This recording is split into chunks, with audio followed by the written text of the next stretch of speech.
গভর্নমেন্টের এই treasury bill, bond, সুকুক কি কি ইনস্ট্রুমেন্ট আছে যেটা আসলে বিনিয়োগ করার মতো? প্রোডাক্টটা বাজারে বেশ এখন সমাদৃত এবং সবাই এটাতে ইনভেস্ট করেছে। এখন যে ট্রেজারি বন্ড বিলের যে ইন্টারেস্ট রেট, সেটা আমরা দেখেছি 12-13 এদিকে মুভ করেছে। প্রতি 6 মাস পর পর সুদ দেয়। আপনি অন টাইমে কিন্তু এই সুদটা আপনি 3 মাসের এফডিআর করেছেন, ম্যাচুরিটির আগে যদি ভাঙেন তাহলে আপনি কোনো সুদ পাচ্ছেন না। কিন্তু বন্ড আপনি যে কয়দিন হোল্ড করবেন, আপনি সেই কয়দিন সুদ সহ আপনি কিন্তু এটা পাবেন। এফডিআর করতে গেলে ব্যাংকে যাব, অ্যাকাউন্ট খুলবো, আমি টাকা দিয়ে আসবো, এফডিআর হয়ে যাবে। এখানে কিভাবে করবে? এটা আরো সহজ। এবং বিল বন্ডে ইনভেস্ট করার ক্ষেত্রে আপনার কোনো মিনিমাম ম্যাক্সিমাম লিমিট আছে কি? 1 লক্ষ থেকে আপনি যত 1 কোটি 2 কোটি 3 কোটি সমস্ত মানুষ কিনতে পারে। এখানে এনআরবি দের জন্য কি সুযোগ আছে? তারাও কিন্তু এই সমস্ত বন্ডে বিনিয়োগ করতে পারে। এইখানে ব্যাংকগুলো কেন ইনভেস্ট করছে এবং এটার আসলে ইকোনমিক ইমপ্যাক্ট কি? আমি ব্যক্তিকে ঋণ দিচ্ছি, ইন্ডিভিজুয়াল কাস্টমারকে, কোম্পানিকে ঋণ দিচ্ছি, আমি সরকারকে ঋণ দিচ্ছি। বাসের টিকিটটা কেটে দিও। নিও হাতে যখন নিও তখন বিল পে, ফান্ড ট্রান্সফার অথবা সেভিংস সবই হবে টেনশন ফ্রি।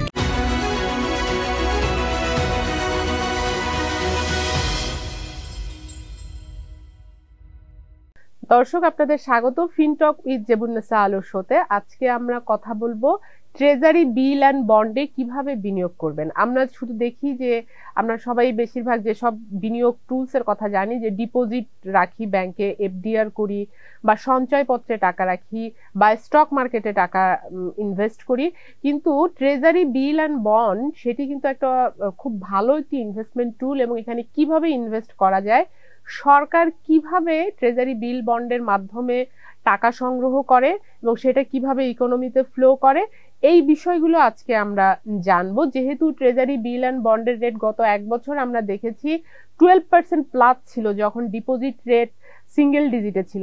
সো এটা একটা ভালো ইনভেস্টমেন্ট টুল ছিল সাধারণ মানুষদের জন্য, কিন্তু আমরা অনেকেই এই বিষয়টা জানি না। তো আজকে আমরা এই বিষয়গুলোর আদ্যোপান্ত জানবো যমুনা ব্যাংকের ম্যানেজিং ডিরেক্টর মির্জা ইলিয়াস উদ্দিন আহমেদ, যিনি ট্রেজারি ম্যানেজমেন্টে অনেক ভালো একজন ব্যক্তি। তার অনেক সুনাম আছে treasury Bill and bond manage করার ক্ষেত্রে। তো আমরা তার কাছ থেকে জানবো আসলে এই ট্রেজারি বিল বন্ড কিভাবে বিনিয়োগ করতে হয়। আপনাকে ধন্যবাদ আমাদের স্টুডিওতে আসার জন্য। আপনাকে ধন্যবাদ। আপনি যদি একটু বলেন যে সাধারণ মানুষের জন্য শুরু থেকে বলি যে আসলে গভর্নমেন্টের এই ট্রেজারি বিল, বন্ড, সুকুক কি কি ইনস্ট্রুমেন্ট আছে যেটা আসলে বিনিয়োগ করার মতো? আসলে গভর্নমেন্ট তো ডেফিসিট ফাইন্যান্সিং, আপনারা জানেন যে গভর্নমেন্টের একটা বাজেট আছে। বাজেটে প্রতি বছর গভর্নমেন্ট তার ডেফিসিট ফাইন্যান্সিং এর ডোমেস্টিক বরোয়িং ব্যাংকের মাধ্যমে করে থাকে, আর আপনার সঞ্চয়পত্রের মাধ্যমে করে থাকে।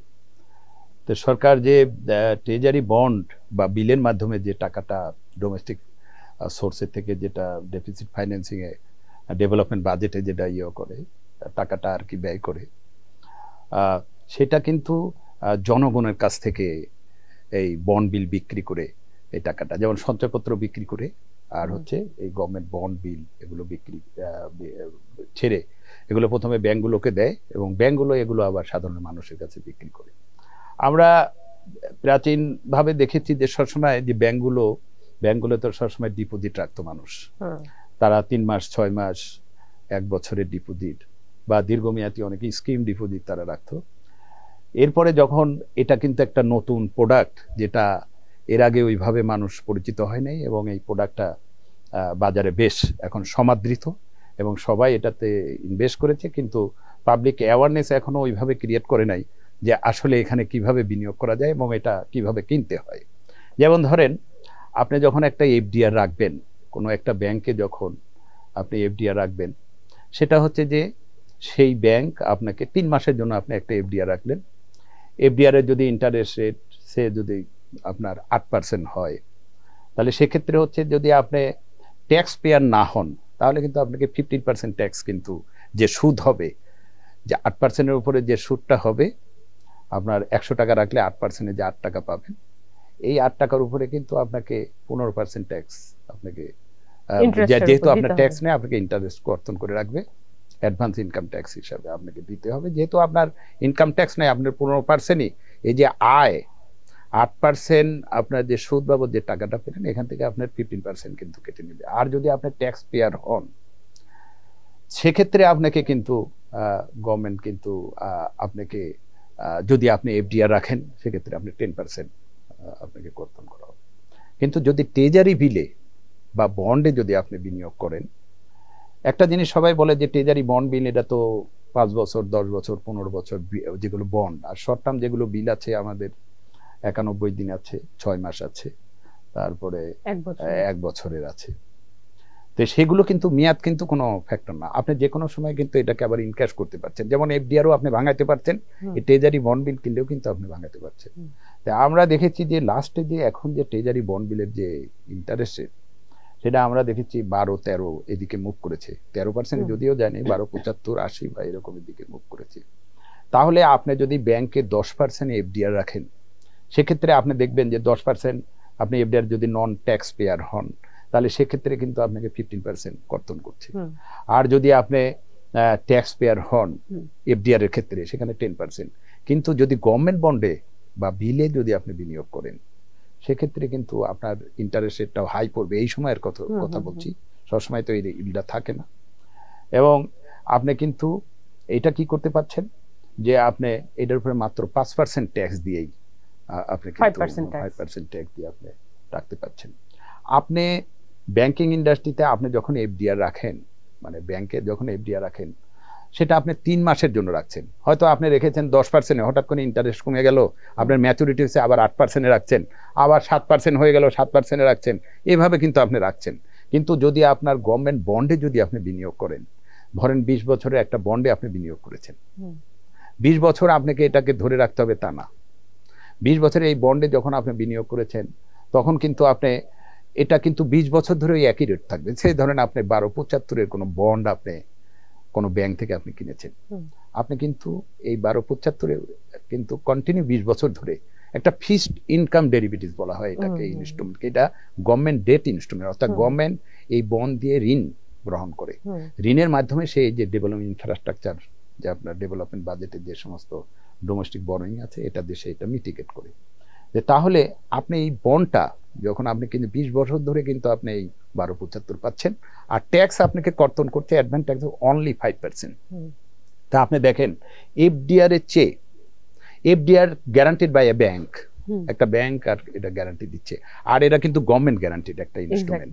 এটা একেবারে আপনার অন টাইমে, যে আপনার প্রতি 6 মাস পর পর সুদ দেয়, আপনি অন টাইমে কিন্তু এই সুদটা আপনি। এবং আমরা দেখেছি যে আবার আরেকটা জিনিস একটা খুব গুরুত্বপূর্ণ, যে আপনি এফডিআর এ প্রিম্যাচুর ইনক্যাশমেন্ট, আপনি 3 মাসের এফডিআর করেছেন, 6 মাসের এফডিআর করেছেন, আপনি হঠাৎ করে এফডিআরটা আজকে ভাঙায় ফেলবেন, কিন্তু আপনাকে কিন্তু সেই সুদ আমরা দিব না। যদি আপনি দেখা যায় ম্যাচুরিটির আগে যদি ভাঙেন, তাহলে আপনি কোনো সুদ পাচ্ছেন না। কিন্তু বন্ড আপনি যে কয়দিন হোল্ড করবেন, আপনি সেই কয়দিন সুদ সহ আপনি কিন্তু এটা পাবেন। যেমন ধরেন আপনি 20 বছরের বন্ড কিনেছেন, আপনি আজকে কিনেছেন, 10 দিন পরে বললেন যে আমি এটা ভাঙাবো, তখন কিন্তু আপনাকে ওই সুদ যে 12.75 হারে, সেই সুদ আমরা কিন্তু আপনাকে ট্যাক্স কর্তন করার পরে আমরা কিন্তু দিচ্ছি। অর্থাৎ এখানে সুদের কোনো হেরফের হচ্ছে না। যেখানে আপনি বিল ব্যাংকে যদি আপনি এফডিআর রাখেন, সেখানে কিন্তু আপনার সুদের হেরফের হবে, কারণ আপনি 3 মাসের জন্য রেখেছেন, আগেই আপনি প্রিম্যাচুর ইনক্যাশমেন্ট করলেন, তখন ইন্টারেস্ট জিরো হয়ে যায়। অনেক সময় জিরো, কোনো ক্ষেত্রে 1-2% দেয়, অল্প সামান্য।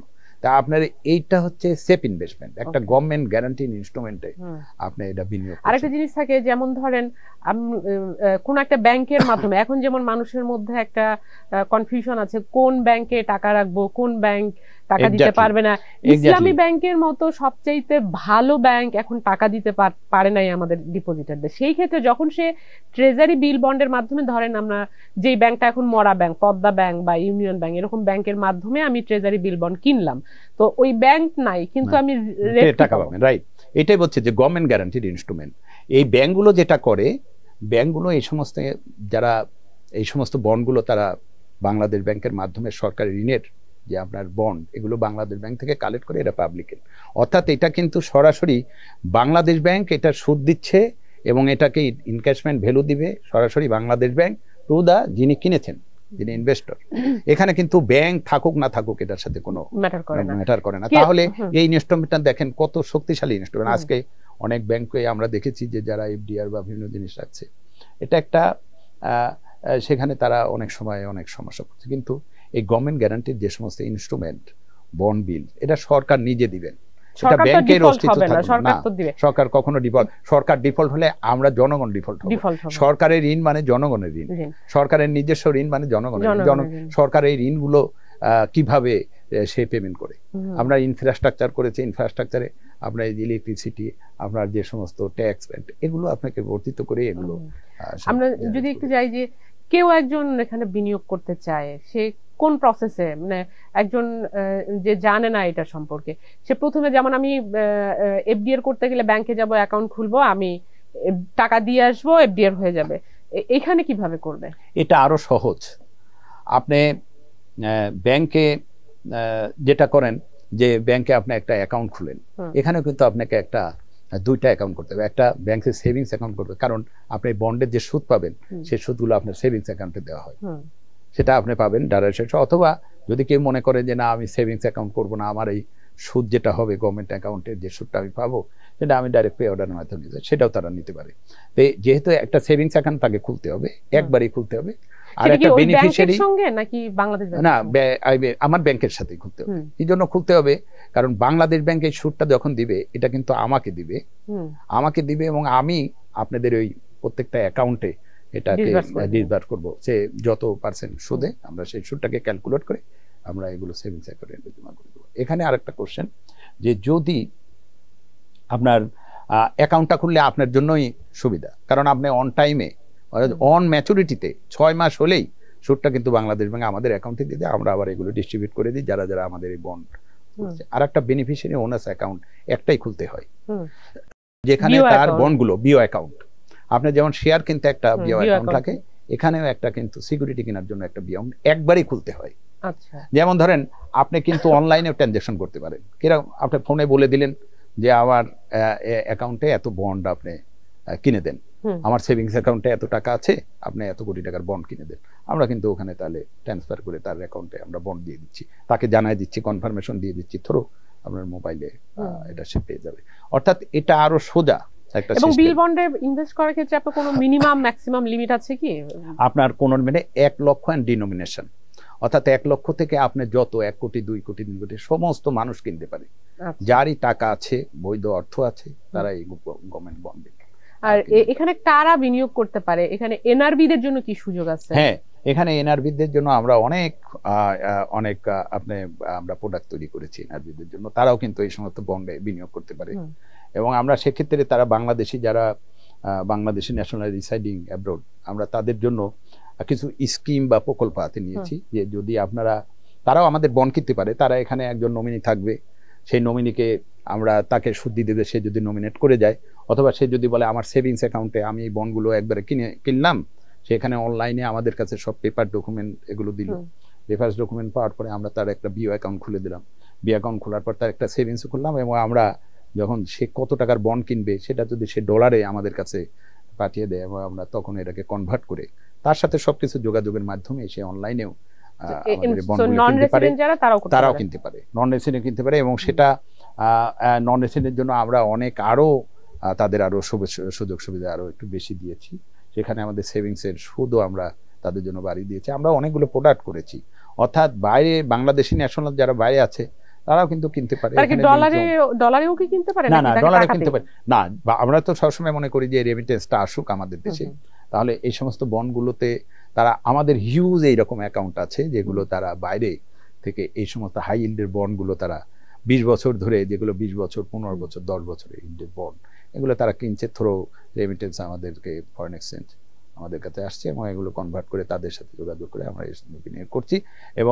এবং আমরা আরেকটা প্রোডাক্ট তৈরি করেছি, যেটা হচ্ছে যে অনেক সময় দেখা যাচ্ছে তাদের যে বেনিফিশিয়ারি, অর্থাৎ সে তার ওয়াইফ দেশে আছে, ওখান থেকে যে রেমিটেন্সটা আসছে, আমরা এখানে মান্থলি একটা স্কিম করেছি, যে আমাদের যে দেখা যাচ্ছে সে 6 মাস পর পর সুদ পাচ্ছে বন্ডের, আমরা প্রতি মাসে মাসে তাকে একটা ওই তার খরচ নির্বাহের জন্য আমরা সেই বন্ড তারই থাকছে, যিনি অ্যাকচুয়ালি দেশের বাইরে আছেন সে এটা কিনছে এবং তার নামে আছে বন্ডটা, এবং এই বন্ডের যে সুদ সে যদি অথরাইজ করে যায় তার নমিনিকে দেওয়ার জন্য আমরা প্রতি মাসে মাসেও, যদিও আমরা 6 মাস পর পর বাংলাদেশ থেকে পাবো, বাংলাদেশ ব্যাংক থেকে পাবো, আমরা প্রতি মাসে মাসে এগুলোকে আমরা ডিস্ট্রিবিউট করে দিচ্ছি।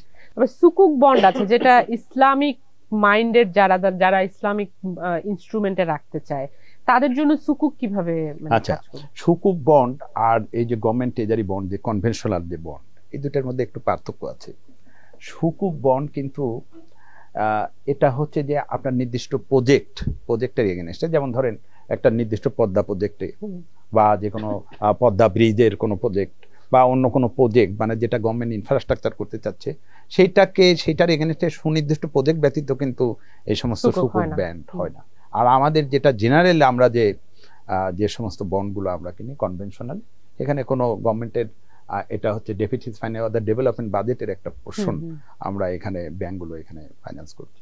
তো সেক্ষেত্রে আমরা দেখা যায় যে সুকুকের ইন্টারেস্ট রেটটা সবসময় প্রফিটেরটা সবসময় একটু কম থাকে দেন আমাদের এই কনভেনশনাল। আমরা কিন্তু দেখেছি যে সুকুকের আবার এটা অ্যাজ ইউজুয়ালি হয় না, দেখা যাচ্ছে যে হঠাৎ করে অনেক বছর পর পর বা 3 মাস 6 মাস পর পর হঠাৎ করে সুকুক বন্ডের অপশনগুলো। যাই হোক, এটা নিয়েও অনেক চেষ্টা করছে বাংলাদেশ ব্যাংক যে এটাকে কিভাবে আরো ডেভেলপ করা যায়, সুকুক বন্ডগুলো নির্দিষ্ট প্রজেক্টের এগেনস্টে এই সমস্ত বন্ডগুলো রেজ করা যায় কিনা। আসলে বন্ড বাজার ডেভেলপমেন্ট কিন্তু একটা খুব গুরুত্বপূর্ণ বিষয়। এটাতে যেমন আপনার গভর্নমেন্ট এই বাজারটা ডেভেলপ করার জন্য যেটা সরকারি বন্ড, আমরা সরকারি বন্ড কিন্তু backbone of the bond market. আপনি জানেন যে সরকারি বন্ডের যখন সেকেন্ডারি মার্কেট হবে, সরকারি বন্ডের যখন সবার মধ্যে অ্যাওয়ারনেস ক্রিয়েট হবে, এটাকে ব্যাকবোন বলা হয়। তো সেকেন্ডারি মার্কেটে কিন্তু আমাদের অনেকগুলো বন্ড লিস্টেড করা আছে না, সেগুলো ওগুলো কিন্তু কেন ট্রানজাকশন, ওগুলো গভর্নমেন্ট কিন্তু ট্রানজাকশন হচ্ছে না কেন? বা এখন বন্ডের যে ট্রেড হচ্ছে সেটা আসলে যারা প্রাইমারি ডিলার তারা ওটিসি মার্কেটে অর্থাৎ তাদের কাউন্টারে এটা কেনা বেচা হচ্ছে, এখনো কিন্তু স্টক এক্সচেঞ্জ যায়নি। কারণ আমরা প্রথম কিন্তু একটা ডিল আমরা স্টক এক্সচেঞ্জে করেছিলাম, আপনারা জানেন যে আমরা যমুনা ব্যাংকই করেছিলাম, এনসিসিবিএল এর সাথে আমরা তখন একটা ডিল করেছিলাম। তো সেই ডিলে আমরা দেখলাম যে লাগা চার্জ এবং হাওলা চার্জ, এই দুইটা চার্জ এত বেশি এবং সিডিবিএল এর চার্জ এত বেশি, যার জন্য আমাদের এখানে হিউজ ভলিউমের ট্রানজ্যাকশনগুলো যদি আমরা থ্রু এক্সচেঞ্জে করি অর্থাৎ ঢাকা স্টক এক্সচেঞ্জে করি, সেখানে আমাদের কস্টটা খুব বেশি হয়ে যায়। কারণ আমরা যখন বন্ডে ট্রেড করি তখন দেখা যাচ্ছে যে এখানে আপনার খুব নমিনাল মার্জিন থাকে, সেক্ষেত্রে ওই সমস্ত চার্জগুলো যার জন্য ওখানে কিন্তু তত হচ্ছে না। এগুলো আমরা অনেকবার কিন্তু তাদের সাথে বসেছি যে এগুলো এক্সচেঞ্জে ট্রেড করা যায় কিনা, কিন্তু তাদের সাথে আমরা এই জিনিসগুলোকে এখনো ওই পর্যায়ে আনতে পারিনি। বন্ডটা যেহেতু দেখা যাচ্ছে যে আমার একটা ব্যাংক বা একটা কাস্টমার হঠাৎ করে সে 4 কোটি টাকার একটা বন্ড কিনবে, সেখানে বন্ডের কিন্তু ইল্ডগুলো খুব মার্জিনাল একটা হয়, সেখানে প্রফিট একটা ব্যাংক যিনি বায়ার সেলার সেগুলো যে এই প্রফিটও খুব অল্প হয়। সেক্ষেত্রে যদি আমরা এক্সচেঞ্জে করি তাহলে সেক্ষেত্রে সিডিবিএল চার্জ, লাগা চার্জ, হাওলা চার্জ, এগুলো নানান চার্জ, এগুলো করার পরে দেখছি যে আমরা ভায়াবল হয় না, যার জন্য ওখানে এটা যে এক্সচেঞ্জে ট্রেড হচ্ছে না, আমরা ওটিসিতেই করছি। তবে হ্যাঁ, ইন দ্য লং রান এই জিনিসগুলো যদি আমার মনে হয় যে করা যায় তাহলে সমস্ত মানুষের জন্য স্টক এক্সচেঞ্জে আমার মনে হয় যে দেখেন আমাদের শেয়ার বাজার বলেন, মানি বাজার বলেন, দুইটা বাজারে কিন্তু ডেপ্থ নাই। এই ডেপ্থ গুলো কিন্তু এই ফিক্সড ইনকাম ডেরিভেটিভস গুলো কিন্তু আমরা এই ডেপ্থটা আনতে পারি, যেখান থেকে আপনার যখন কিনবে সবাই কেনা বেচা করবে, ওই বাজারটাও কিন্তু উন্নত হবে। সেদিকটা একটু দেখা দরকার। আপনি ওয়ার্ল্ডের যে কোনো জায়গায় যান, ওয়াল স্ট্রিটে যান, সেখানে কিন্তু 3টা বাজার বিদ্যমান। একটা হচ্ছে যে আপনার মানি মার্কেট, একটা হচ্ছে স্টক মার্কেট, আর একটা হচ্ছে ডেরিভেটিভস মার্কেট। ডেরিভেটিভস মার্কেট যতদিন না থাকবে তখন এই দুইটা বাজার উন্নত হবে না। এই বাজারটাকে ক্রিয়েট করার জন্য আমি মনে করি যে আমাদের এই জিনিসগুলো চিন্তা ভাবনা করার ব্যাপার আছে। তবে এই মুহূর্তে যেমন আমরা যেই বন্ডগুলো মার্কেটে লিস্টেড আছে, কেউ একজন ইন্ডিভিজুয়াল ব্যাংকে না যে স্টক মার্কেট থেকে কিনতে চাইলে কিনতে পারবে না, সেখানে তার দেখবেন যে এখানে সে ডিসকারেজ হবে। তার যে মানে ধরেন তারা তো ফিক্সড ইনকাম ডেরিভেটিভস, এটা তো ফিক্সড ইনকাম ডেরিভেটিভস, ফিক্সড একটা ইনকামের জন্য সে সেখানে গেছে, এখানে যদি চার্জই তার বেশি হয়ে যায়, হয় ব্যাংকে আসলে কোনো চার্জ নাই। এবং আমাদের এখানে 2A কোটেশন হচ্ছে যে আমরা 12.75 ইল্ডের বন্ড আমরা 100 টাকায় বিক্রি করছি, 99 টাকায় কিনছি। আমি এখানে 2A কোটেশনের মাধ্যমে সেখানে সামান্য চার্জ পয়সাতে একটু সামান্য কেনা বেচাতে তাও হচ্ছে।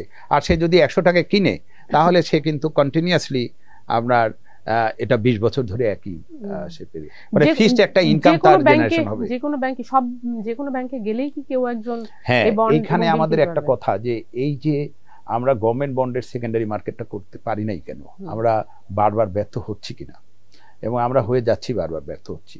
কারণ primary dealer, who is primary dealer, এবং আমরা প্রাথমিক অবস্থায় কিন্তু চিন্তা করা হয়েছিল যে কারা হবে সরকারের এই বন্ডগুলো নিয়ে আসবে, কোন প্রতিষ্ঠানগুলো।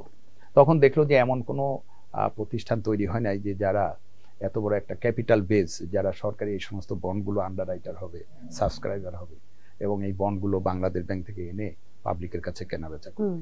এবং এই ধরনের প্রতিষ্ঠান না পাওয়ার পরে কিন্তু ব্যাংকগুলোকেই প্রথমে আহ্বান করেছে যে ব্যাংকগুলো প্রাইমারি ডিলার হওয়ার জন্য। প্রাইমারি ডিলারটা হচ্ছে যে কি, প্রাইমারি ডিলার হচ্ছে যারা হচ্ছে প্রাইমারি, অর্থাৎ যে ইস্যুয়ার বাংলাদেশ ব্যাংক, ইস্যুয়ার গভর্নমেন্ট তো এটার ইস্যুয়ার বন্ডের, যেহেতু গভর্নমেন্ট ঋণ নিচ্ছে এই বন্ডগুলো ছেড়ে, এই বন্ডের যে ইস্যুয়ার, আমরা প্রাইমারি ডিলার হিসাবে যারা নিযুক্ত হয়েছে বাংলাদেশ ব্যাংক যাদের নমিনেশন করেছে তারাই কিন্তু প্রাইমারি অকশন, মানে আমরা ব্রোকার না, আমরা কিন্তু প্রাইমারি অকশনে যে, অর্থাৎ ওখানে অকশনে আমরা কিন্তু করে আমরা এই বন্ডগুলো কিনে নিয়ে আসছি। আমরা পিডি, আমরা কিন্তু যে PD will not be interbank trader broker, আমরা কিন্তু ইন্টারব্যাংকে ট্রেডার না, আমরা হোলসেলার। আমরা ওখান থেকে যখন এই বন্ডগুলো প্রাইমারি অকশনের মাধ্যমে আমরা কিনে নিয়ে আসছি, গভর্নমেন্টের কাছ থেকে অকশনের মাধ্যমে আমরা যাচ্ছি যে আমরা সরকারকে আমরা 1000 কোটি টাকা দেবো, কি রেটে দিব, ওখানে আমাদের সব প্রাইমারি ডিলার যারা আছে নমিনেটেড হয়েছে বাংলাদেশে তারা আমরা অকশন। সে বললো যে আমি ঠিক আছে 1275 আমি কিনবো এই টাকাটা। তখন আমরা এই টাকাটা আমরা 1275 আমরা যে অকশনে কিনে নিয়ে আসি, কিনে আসার পর আমাদের থেকে কিন্তু যেগুলো আপনার যারা নন পিডি, যারা প্রাইমারি ডিলার না, তারা আমাদের থেকে কিনে এগুলো ট্রেড করবে টু এ কোটেশন। তো এইটাই কিন্তু নিয়ম।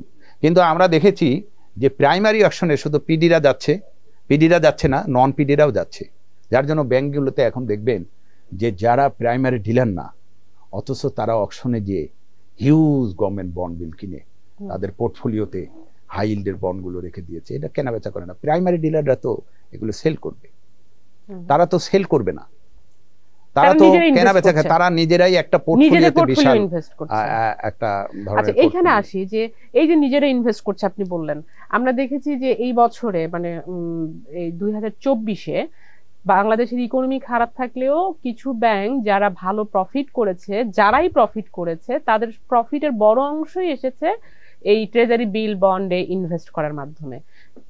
এবং আমরা দেখেছি যে প্রাইভেট সেক্টরে লোন যাচ্ছে না, প্রাইভেট সেক্টরের ক্রেডিট গ্রোথ খুবই কম, 7% 8%, যেটা দেখে বোঝাই যাচ্ছে যে আমাদের এখানে বিজনেস এক্সপানশন হচ্ছে না। তো এইখানে ব্যাংকগুলো কেন ইনভেস্ট করছে এবং এটার আসলে ইকোনমিক ইম্প্যাক্ট কি?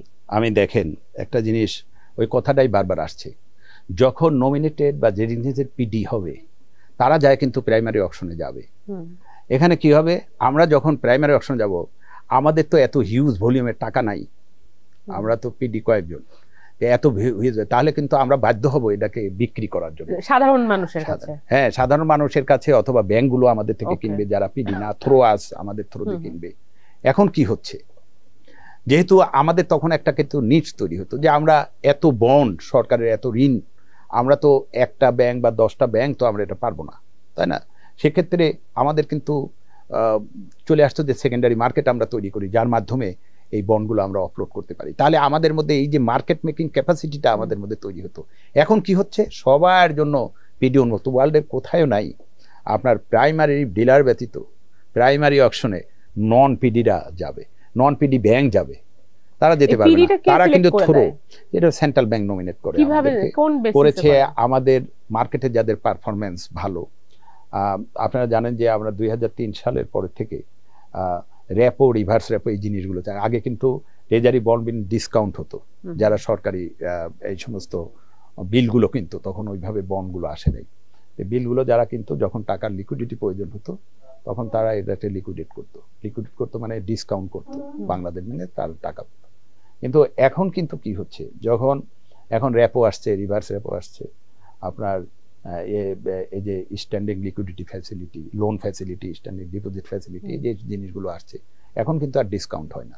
তো এই যে মানে আমাদের কাছে যে ধরনের সিকিউরিটিগুলো যারা আমরা পাচ্ছি, আমরা কিন্তু সেকেন্ডারি মার্কেট তৈরি করার জন্য খুব চেষ্টা করে যাচ্ছিলাম, কিন্তু এখন দেখা যাচ্ছে যারা রিটেইলার তারা সরাসরি যায় বাংলাদেশ ব্যাংক থেকে কিনছে। তাহলে হোলসেলার যখন দেখবে যে রিটেইলারের সাথে হোলসেলারকে বাংলাদেশ ব্যাংকে নমিনেট করে দিল, তাহলে সেটার তো নমিনেশন না, এই জন্য তো সেকেন্ডারি মার্কেটটাকে একটু দুর্বল হয়ে গেছে। কারণ সেকেন্ডারি মার্কেট করার জন্য কিন্তু তারা ছিল যারা পিডি, তারা একটা মার্কেট মেকিং তাদের ক্যাপাসিটি আছে, তারা মার্কেট মেকিং একটা মার্কেট মেকিং করবে তারা, এটার যাতে সেকেন্ডারি মার্কেট হয়, সবাই যাতে এটাকে সেইভাবে তারা কেনে, এবং তখন কিন্তু একটা প্রাইস ডিসকভারি হবে। আপনার প্রাইস ডিসকভারি কিন্তু এখন হচ্ছে, আসলে সেরকম ভাবে প্রাইস ডিসকভারি হচ্ছে যে আমার যে ইনভেস্টমেন্ট করব, আমার লুক্রেটিভ ইনভেস্টমেন্ট, আমার competitive investment through a bidding system, আমার কি হওয়া উচিত, এই যে ইন্টারেস্ট রেটগুলো কি হওয়া উচিত, একটা ইল্ড কার্ভ, আমাদের কিন্তু যোগ্য একটা ইল্ড কার্ভ এখনো এস্টাবলিশ হয়নি। এই সব কিছু কিন্তু সম্ভবত যদি গভর্নমেন্ট বন্ডের যদি আপনার সেকেন্ডারি মার্কেট, বন্ডগুলো যদি সেকেন্ডারি মার্কেট তৈরি করতে, এই সেকেন্ডারি মার্কেট করতে পারবে একমাত্র পিডিরা। নন পিডিরা যখন এখানে পার্টিসিপেট করবে তখন জিনিসগুলো সেকেন্ডারি মার্কেটের জন্য এটা একটা হার্মফুল। কারণ আপনি একটা বাজারে গেলেন, মাছ কিনলেন, হোলসেলে মাছ কেনা, আপনি দেখবেন যে অনেকে অকশনে মাছ কেনে, আর ওখানে রিটেলার যায় যদি ওখানে কিনতে পারে, তাহলে তো তারা তো রিটেলাররা কিনবে থ্রু হোলসেলার কাছ থেকে, তখন একটা মার্কেট তৈরি হবে যে আমার ডিমান্ড সাপ্লাইয়ের উপরে একটা প্রাইস ডিসকভারি হবে, যে আসলে রিয়েল ইন্টারেস্ট রেট গভর্নমেন্ট বন্ডের 3 মাস 6 মাস 1 বছর 5 বছর 10 বছর 20 বছর কত রিয়েল প্রাইসটা হওয়া উচিত। এখন কি হচ্ছে, সব নন পিডিরা তাদের পোর্টফোলিওতে হিউজ গভর্নমেন্ট বন্ড, ইভেন আমরা দেখি মার্চেন্ট ব্যাংকগুলোও তাদের স্টক মার্কেটে ইনভেস্ট না করে সেই টাকা তারা এই সিকিউরিটিজ কিনে রাখছে। কারণ শুনেন, আমরা তো ব্যাংকগুলো তো আমরা টাকা কেনা বেচা করি, আমরা কম রেটে ডিপোজিট নিই, কম রেটে আমরা ডিপোজিট কিনি, আবার বিক্রি করে লোন দিই, বা অন্য কোনো ইনভেস্টমেন্ট আমরা করে থাকি সেটা। এখন আমরা কিন্তু অ্যাজ এ ব্যাংক আমরা কিন্তু এই কেনা বেচার মধ্যে আছি। আমি যখন দেখবো যে আমি হায়ার ইল্ডের কোনো সিকিউরিটি আমি যখন পাচ্ছি, এবং সেটা যদি দেখা যায় যে এটা আমার জন্য একটা গভর্নমেন্ট সিকিউর সেভ ইনভেস্টমেন্ট, আমি তখন তো ওখানে চলে যাব। আর একটা জিনিস আপনারা জানেন যে এই যে একটা কথা আসছে এখন কন্টিনিউয়াসলি, যে ব্যাংকগুলো এই ধরনের প্রফিট করছে, হিউজ গভর্নমেন্ট বন্ড তারা হোল্ড করছে, ক্রেডিট ড্যামেজ হচ্ছে, এই কথাগুলোর সাথে আমি এটা দ্বিমত পোষণ করি। আসলে জিনিসটা তা না। আপনি দেখেন যে গভর্নমেন্টের ডোমেস্টিক বরোইং থাকবেই, এটা থাকবে। এবার বাজেটে ডিক্লেয়ার করেছে ব্যাংক থেকে তারা এবার 1,25,000 কোটি টাকা ডোমেস্টিক বরোইং থাকবে, ট্রেজারি বন্ড বিল প্লাস হচ্ছে আপনার ওই যে সঞ্চয়পত্র, এগুলো দিয়ে তার কিনবে, এর মধ্যে বড় অংশটা ট্রেজারি বন্ড বিল। তাহলে তো এখানে তো আমার ডেভেলপমেন্ট বাজেটে একটা ব্যাংক পার্টিসিপেট করবেই। সেখানে আছে সরকারকে ঋণ দেওয়া, আমি ব্যক্তিকে ঋণ দিচ্ছি, ইন্ডিভিজুয়াল কাস্টমারকে, কোম্পানিকে ঋণ দিচ্ছি, আমি সরকারকে ঋণ দিচ্ছি। সরকারি ঋণে তো এখানে কোনো বাধ্যবাধকতা থাকার কথা না, এবং সরকারও তো এই টাকাটা থ্রু আস, না হলে তো আপনার ফরেন যে বরোইং আছে সেখানে তো আপনার অনেক রেস্ট্রিকশন আছে, অনেক কিছু। আপনি ইচ্ছা করলে তো ফরেন বরোইংগুলো আপনি ওইভাবে করবেন না, সেরকম যদি আপনার না থাকে। তো সেক্ষেত্রে আমার দরকার, নিডস আছে, আমরা সেক্ষেত্রে কিন্তু আমরা সবাই যাব। তবে হ্যাঁ, ব্যাংকগুলো এইগুলো কিনে তারা কেন তাদের পোর্টফোলিওতে সাজাবে, এগুলো সেল করবে, যেটা বাজারে চলে যাবে, তারা তো মানি সার্কুলেট আসবে, সাধারণ মানুষের কাছে এগুলো বিক্রি করবে। এই জন্য শুধু থ্রো পিডি ছাড়া যাদের জন্য মার্কেট মেকিং বা তারা বাজার ক্রিয়েট করবে, তাদের জন্য যে নমিনেশন পিডিদেরকে দেওয়া হয়েছে সেই জিনিসটা তো হচ্ছে না। সবাই তার পোর্টফোলিওতে, তাদের তো কেনা বেচার প্রয়োজনীয়তা নাই, আমার কেনা বেচার প্রয়োজনীয়তা, কারণ আমি পিডি, আমি আন্ডার রাইটার, আমি হিউজ ভলিউমে ইচ্ছা করলে পরে আমার বন্ড বিল রাখতে পারবো না, আমার ক্যাপাসিটি আনতে পারছে না। এটা অবশ্যই সেন্ট্রাল ব্যাংক এটা দায়িত্ব নিয়ে, আমার মনে হয় যে বাই দিস টাইমে এটার জন্য পিডি গাইডলাইনটাকেও একটু সংশোধন করছে। এবং আমরা দেখেছি চায়নাতে ডেজিগনেটেড ডিলার্স আছে, প্রাইমারি ডিলার তারা আছে, এবং যারা আন্ডার রাইটার। এবং এখানে কিন্তু আরেকটা জিনিস, যে সরকারি ঋণের আন্ডার রাইটার, অর্থাৎ আমি সাবস্ক্রাইবার, অর্থাৎ আমি সরকারি ঋণের যদি সরকার ঋণ না পায় তাহলে আমার উপরে বর্তাবে, আমার সেটা দিতেই হবে, অর্থাৎ বন্ডগুলো আমার উপরে কিন্তু বর্তাবে। তখন আমার উপরে বর্তাবে, তখন কিন্তু আমার স্টেক তৈরি হবে, এবং তখন কিন্তু আমি সেকেন্ডারি মার্কেট চেষ্টা করবো, ক্রিয়েট করবো, একটা সৃষ্টি করব, আমার মধ্যে নিশ তৈরি হবে। এখন নন পিডি গুলো সব যায় বন্ড কিনে নিয়ে এসে তাদের পোর্টফোলিওতে, তাদের তো কেনা বেচার কোনো নাই, তাদের পোর্টফোলিওতে এখানে একটা হিউজ রাখছে। আর একটা জিনিস যেটা বলছে যে প্রাইভেট ক্রেডিট ড্যামেজ হচ্ছে, এই কথাটা আমি একটু দ্বিমত পোষণ করি। কারণ প্রাইভেট ক্রেডিট ড্যামেজ হচ্ছে এই কথাটা সত্য না। আমি এই জন্য বলবো যে, কারণ আপনি দেখেন এখনো বাজারে কিন্তু 2,60,70,000 কোটি টাকা লিকুইড মানি আছে। আপনি যদি এখন এক্সেস লিকুইডিটি বাজারে আছে, তাহলে ঋণ দেওয়ার জন্য পর্যাপ্ত টাকা আছে। আমরা আজকেও কিন্তু একটা ঋণ দিয়েছি একটা কোম্পানিকে, আপনার 11%, 10%, 10.5% কিন্তু এখন ঋণ চলছে, তাই না? হোয়ারএজ আপনার বন্ড বিলের রেট কিন্তু স্টিল আপনার 11+ আছে, 12% আছে। তো সেক্ষেত্রে আমরা কিন্তু ঋণে চলে আসছি, আর ঋণ নিতে অ্যাভেলেবল মানিও আছে। আর আমি কিন্তু কখনো মনে করি না আমার নিজের, আমি যেহেতু বহুদিন ধরে পিডি ব্যবসার সাথে আমি জড়িত, আমি হেড অফ ট্রেজারি ছিলাম, সেখান থেকে আমি এটা দেখেছি যে আসলে কিন্তু ওই জিনিসটা তা না।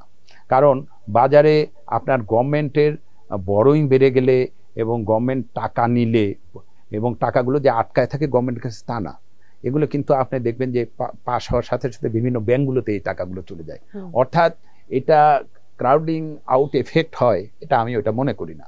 কারণ আপনি বাজারে যখনই আপনি দেখেন সরকার যে ওয়েজ অ্যান্ড মিনস অ্যাকাউন্টে সেখানে একটা ওডি ফ্যাসিলিটি সেন্ট্রাল ব্যাংক অনেক সময় দেয়, সেখানে কিন্তু দেখেন যে সবসময় সারপ্লাস মানি থাকে না। তাহলে গভর্নমেন্ট তো এই টাকাগুলো নিয়ে বন্ড বিলিকের এই টাকাগুলো তো নিয়ে বসায় রাখে না, এগুলো আবার কিন্তু সার্কুলেশনে চলে আসে।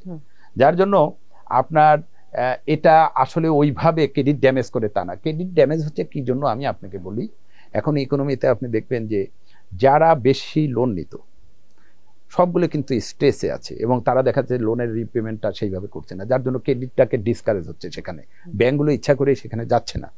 এবং তারপরে আবার দেখেন যে অধিকাংশ আমি বলবো যে আমাদের যে বড় বড় আমরা যেগুলো ইন্ডাস্ট্রি এগুলো দেখেছি যারা আমাদের থেকে ফাইন্যান্স নিত এবং তারা কিন্তু রিপেমেন্টগুলো সেইভাবে, এবং বাংলাদেশ ব্যাংক সাম্প্রতিক যে রুল টুলগুলো দিয়েছে যেগুলো তারা এটা মেনটেন করে এবং সেটা তাদের পোর্টফোলিও করে সেইভাবে তারা কিন্তু এই স্টেজে চলে যাচ্ছে।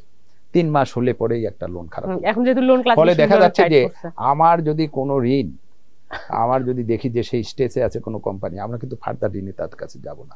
আপনি এটাকে বলতে পারেন ক্রেডিট ড্যামেজ হচ্ছে, মানে ক্রেডিটে কেউ যাইতে চাচ্ছে না, সারপ্লাস লিকুইডিটি আছে, এটা বন্ড বিলের জন্য এই লিকুইডিটি আপনাকে ক্ষতি করছে না। আর বন্ড বিলে তো আমার বিনিয়োগ করতেই হবে, এটাতে বন্ড বিনিয়োগ তো সরকারের ডেফিসিট ফাইন্যান্সে তার টাকার দরকার আছে। আমরা যদি কেউ না যাই বন্ড বিলে, তাহলে পিডি কেন, ওয়াই পিডি? আমাদেরকে তাহলে বাজেটে একটা বড় অংশই তো আছে যে আপনার বন্ড বিলে বিনিয়োগ করতে হবে। আপনার যত, তবে এই যে প্রাইভেট সেক্টর ক্রেডিট যেটা বললেন যে এটা ড্যামেজ কিন্তু বিল বন্ডের জন্য হচ্ছে না, আমাদের পারিপার্শ্বিক ইকোনমিক ফ্যাক্টরস গুলোর জন্য হচ্ছে। এখন আমরা ইচ্ছা করলে কিন্তু যাচ্ছি না, ভালো ভালো কাস্টমার আপনি দেখেন যে ভালো ভালো কাস্টমার দেখে আমরা অনেক কম সুদেও কিন্তু টাকা দিচ্ছি, ইভেন আমরা 9এও টাকা দিচ্ছি, 10এও 9.5 টাকা দিচ্ছি। যখন বিল বন্ডের রেট থাকে 12% 13% আর আপনার ইকোনমিতে স্ট্রেস থাকে অনেক, ক্রেডিটাররা আপনাকে টাকা ব্যাক দিতে পারবে কিনা এরকম একটা অনিশ্চয়তা থাকে, তখন তো আপনি অবশ্যই সেফ ইনভেস্টমেন্ট টুলে ইনভেস্ট করবেন। আরেকটা দিক দেখেন, এখন তো যেটা হয়েছে যে আপনি এই বন্ড বিলগুলো এখানে আপনি তো রেপো ফ্যাসিলিটি অলওয়েজ আপনার আপনার হচ্ছে লেন্ডিং ফ্যাসিলিটি তো সরকার দিয়ে দিচ্ছে যে আপনার রেপোর এগেনস্টে আপনি অনেক টাকা পাবেন। যার জন্য আমার মনে হয় না যে এইখানে টাকা আছে বলে আমরা ঋণকে ডিসকারেজ করছি তা না, সেটা আসলে ভুল একটা আমাদের মনে হয় যে ব্যাখ্যাটা খুব ভুল হচ্ছে। হাই রেটে যখন আপনি পাচ্ছেন, সরকার যখন হাই রেটে বড় করছে আপনার কাছ থেকে 12% প্লাসে যখন আপনার কাছ থেকে বড় করছে, তো সেই ঋণটা তো আসলে তাকে আবার হাই রেটে আপনাকে ব্যাক দিতে হবে, ডেট সার্ভিস করতে হবে, এবং সেটা তো আসলে আলটিমেটলি পাবলিকের কাছ থেকে যাচ্ছে। আপনি প্রফিট করছেন, ব্যাংক প্রফিট করছে বিল বন্ডে হাই রেটে রেখে, বাট ওই রেটটা কিন্তু আলটিমেটলি আমরা সাধারণ মানুষ আসলে পে করছি, সেইটার ইকোনমিক ইমপ্যাক্ট। আপনি দেখেন এটা কিন্তু সুন্দর একটা কোশ্চেন করেছেন। আজকে যদি ট্রেজারি বিলে বন্ডের সেকেন্ডারি মার্কেট হতো তাহলে হতো না। গভর্নমেন্টের কিন্তু আপনার বড়োইং, হ্যাঁ, আপনার গভর্নমেন্ট চায় যে আমি যে টাকাটা ঋণ করব সেই ঋণটা যেন প্রাইসটা যেন সবসময় লোয়ার হয়, তাহলে এই লোয়ারটা আনতে পারবে কিন্তু একমাত্র সেকেন্ডারি মার্কেট যদি তৈরি হয়। যেমন ধরেন আমি বলি গভর্নমেন্ট বন্ড বিল, এখন আমরা কিন্তু ঋণ দিচ্ছি অনেক কম রেটে, তাহলে ধরেন আমার যখন বন্ড বিলে আমি যখন অকশনে যাব তখন তো আমি চাবো যে আমি লোয়ার রেটে দিয়ে এই টাকাগুলো এখনো নিই, যেটা আমি বাজারে ক্রেডিট দেওয়ার চেয়ে আমি ভালো রেট পাই, তাই না? আমি তো সেটাই তো করবো। যখন দেখবো তখন কিন্তু আপনি দেখবেন যে আলটিমেটলি বাজারে যখন অকশন হবে তখন কিন্তু রেটগুলো এখন নেমে আসছে। কেন নেমে আসছে? কারণ এখন বাজারে সারপ্লাস লিকুইডিটি আছে, যার জন্য এখন দেখেন এটা কিন্তু 12 থেকে কমতে কমতে এখন কিন্তু 10-এর ঘরে চলে আসছে এবং কয়েকদিন পরে আরো চলে যাবে। গভর্নর মহোদয়, মাননীয় গভর্নর মহোদয়ের থেকে আমরা অলরেডি ইন্ডিকেশন পেয়েছি যে আসলে বাজারে সারপ্লাস লিকুইডিটি হলেই আপনি এরপরে দেখেন আপনার হিউজ কিন্তু আপনার ফরেন এক্সচেঞ্জেও কিন্তু আমরা একটা খুব একটা ভালো অবস্থানে আছি এবং আমাদের রিজার্ভগুলো বেড়েছে, আমাদের রেমিটেন্স বাড়ছে, আমাদের এক্সপোর্ট বাড়ছে, সব কিছুরই আমাদের একটা মডারেট গ্রোথ। সেখানে সারপ্লাস হওয়াতে ব্যাংকগুলোতে কিন্তু হিউজ ডলারগুলো বিক্রি করে, সেখানে কিন্তু একটা মানি সাপ্লাই সার্কুলেশনে আসছে। এই যে জিনিসগুলো ওভারঅল কিন্তু ইন্টারেস্ট রেটগুলো এখন ধীরে ধীরে কার্ভ হচ্ছে। এখন যেটা আছে যে আমরা এখনো 3টা রেট, আমাদের যে পলিসি রেট, যে আপনার স্ট্যান্ডিং লেন্ডিং ফ্যাসিলিটি যেটা, সেটা এখনো 11.5 আছে। এটাকে হয়তো যেহেতু আগে গ্যাপ ছিল 3%, এবং যেটা আমরা ডিপোজিট ফ্যাসিলিটি, যেটা স্ট্যান্ডিং ডিপোজিট ফ্যাসিলিটি, সেটাকে 8 করেছে, অর্থাৎ 3.5 একটা গ্যাপ হয়েছে।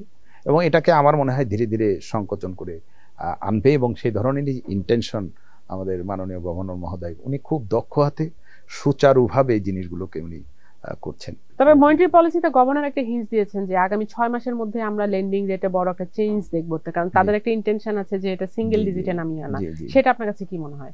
আমার মনে হয় যে আপনার বাজারে তো ডিমান্ড সাপ্লাইয়ের উপরে হবে, তবে যেটা আমাদের এখন ইকোনমিতে সবচেয়ে বড় চ্যালেঞ্জ যেটা হচ্ছে যে আপনার স্লোয়িং গ্রোথ, জিডিপি আমাদের যেটা 5-এ ছিল সেটা 3-এর ঘরে চলে আসছে, এবং এটাকে যেহেতু একটা বলেছে যে এটা 5.5, এবং গভর্নর মহোদয় বলেছে যে আমরা ইনফ্লেশনটাকে 7-এর নিচে নামায় না। তবে আপনি যেটা বললেন সারপ্লাস লিকুইডিটি যেহেতু আছে মার্কেটে, ডিমান্ড কম আছে, তাহলে কি ইন্টারেস্ট রেট কমে যেতে পারে কিনা লেন্ডিং? হ্যাঁ, এটা কমতে বাধ্য। এটা বাধ্য হবে কে যেন করতে, বাজারে লিকুইডিটি থাকলে আপনি আপনি অবশ্যই মানে আপনি আইডেল মানি রাখবেন না, কারণ আপনার ডিপোজিট কস্ট আছে, আপনার অ্যাডমিনিস্ট্রেটিভ কস্ট আছে, সেগুলো তো পূরণ করেই আপনি, এবং ডিপোজিট রেট গুলো কিন্তু আপনার বাজারে ইন দ্য লং রান আপনার কমে আসবে। আমরা সেটাই মনে করছি, এবং অতীতেও আমরা দেখেছি এ ধরনের হয়েছে। তো যাই হোক, মানে আমার মনে হয় যে আমাদের বাংলাদেশ ব্যাংক এখন যে পলিসিগুলো নিয়েছে, এবং খুবই যুক্তিযুক্ত, ফরেন এক্সচেঞ্জে ওনারা যে বাজার ভিত্তিক রেটটা, সেটা কিন্তু সবাই মেইনটেইন করছে। তো আমরা এখন শেষ পর্যায়ে চলে আসছি, আমরা একটা সচেতনতামূলক প্রসঙ্গ নিয়ে কথা বলবো, সেটি হলো ডিজিটাল ট্রানজাকশনে মানুষকে অ্যাওয়্যার করার জন্য আপনার ব্যাংক কি করছে। আমরা অনেক অ্যাপস করেছি। আপনারা জানেন যে আমরা ডিজিটালি আমাদের ডাটা সেন্টার, আমাদের ডিএসডিআর সব কিছু আমরা নতুনভাবে এটা সাজিয়েছি, এবং আমাদের হিউম্যান রিসোর্স ওইভাবে আমরা করেছি। এখানে আমাদের হিউজ ইনভেস্টমেন্ট, আমরা একটা বাজেট করেছি, এবং এটাতে আরো কিভাবে আমরা এটাতে ধীরে ধীরে ধাপে ধাপে যেতে পারি, সেইভাবে আমরা এই ইনভেস্টমেন্টের দিকে আরো বেশি অগ্রসর হচ্ছি, যাতে মার্কেটে এই ডিজিটালি পুরো মানুষ যেন ধীরে ধীরে ডিজিটালাইজেশনের সাথে তারা যাতে সম্পৃক্ত হতে পারে। এটা যমুনা ব্যাংকও করছে, সব ব্যাংকই করছে, এবং অতীতে হয়েছে এবং আগামীতে আরো হবে, এবং এই পর্যায়ে আমাদেরকে যেতে হবে, না হলে ইন দ্য লং রান কিন্তু কোনো ব্যাংক সাস্টেইন করতে পারবে। ধন্যবাদ আপনাকে আমাদেরকে সময় দেওয়ার জন্য। Thank you. কারেন্ট বিলটা দিও। নিও হাতে যখন নিও, তখন বিল পে, ফান্ড ট্রান্সফার অথবা সেভিংস সবই হবে টেনশন ফ্রি। দর্শক, আপনারা দেখলেন যে আমরা আসলে ট্রেজারি বিল বন্ডে কিভাবে ইনভেস্ট করতে হয়, এবং এখানে যে ইন্টারেস্ট রেট এবং সরকার কিভাবে ট্রেজারি বিল বন্ডের মাধ্যমে বড় করে, সেটার যে ইকোনমিক ইম্প্যাক্ট, সেগুলোই আজকে আমরা জানলাম। তো এই ছিল আজকে আলোচনার বিষয়। দর্শক, আমাদের সঙ্গে থাকবার জন্য আপনাদেরকে ধন্যবাদ, এবং আমাদের প্রোগ্রামটি যদি ভালো লাগে তাহলে লাইক দিবেন, শেয়ার করবেন।